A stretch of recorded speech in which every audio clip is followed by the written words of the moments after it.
Baking wouldn't be the same without all that butter. In this video, types of butter, how to measure butter, and a few more tips. Broadly speaking, butter can be either salted or unsalted. Most pastry chefs and bakers prefer unsalted butter because it gives better flavor. It also helps you to have more control over the total amount of salt in the recipe. The kind of butter you could use will be specified in the recipe. The water and fat content in different kinds of butter varies, affecting the texture of your bakes. Typically, butter of lower quality has more water content in it. So it might not be a great idea to start off with homemade butter when you begin baking, but yes, maybe down the line.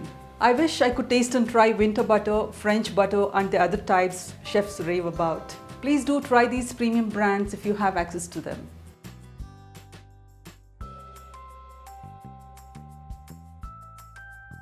Sadly, we do not have a lot of choice when it comes to affordable, high-quality butter with standard quality and all those grades. I normally buy 200-gram packs of unsalted butter. This is commonly available at most supermarkets and milk booths. Some bakers also use Amul salted butter. You could try and use whatever works best for you. Always use freshly packed butter. Make sure it is not smelly. And it's always better to buy 2 smaller packs of butter than 1 large pack. This helps retain freshness and keeps odors away. Normally, recipes also have salt as an ingredient. So if you need to use salted butter in place of unsalted butter in a recipe, then you would need to subtract 1/4 teaspoon of salt for every 113 grams of butter in the recipe.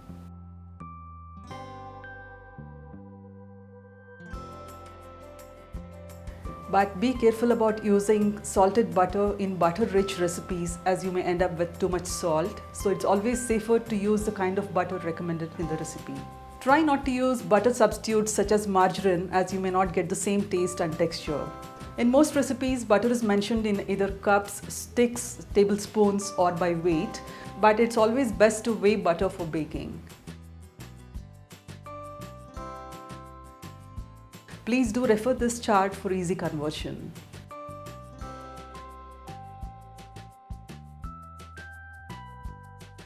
It's also important to use butter as specified in the recipe for the best results. So please do follow recipe instructions correctly. Cake and cookie recipes often call for butter at room temperature.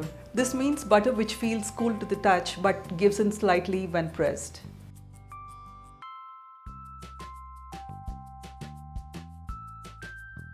Butter at room temperature is not meant to be gooey or oily. When butter is at room temperature, it holds the maximum amount of air when it is creamed or beaten with sugar. So this is really important.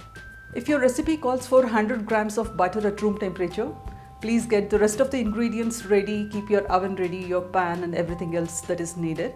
And then cut out 100 grams of butter, cut it into cubes and then leave it out at room temperature. And once the butter comes to room temperature, you can use it immediately. And this may take about 15 minutes or so depending on the weather. And in case the butter turns too soft, I simply put it back into the fridge to firm up a bit again.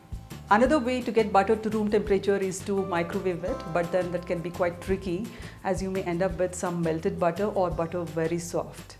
So I do not recommend this. And sometimes butter may be specified as butter cold cut into cubes. This butter is normally used for making pie crusts and puff pastry and the kind.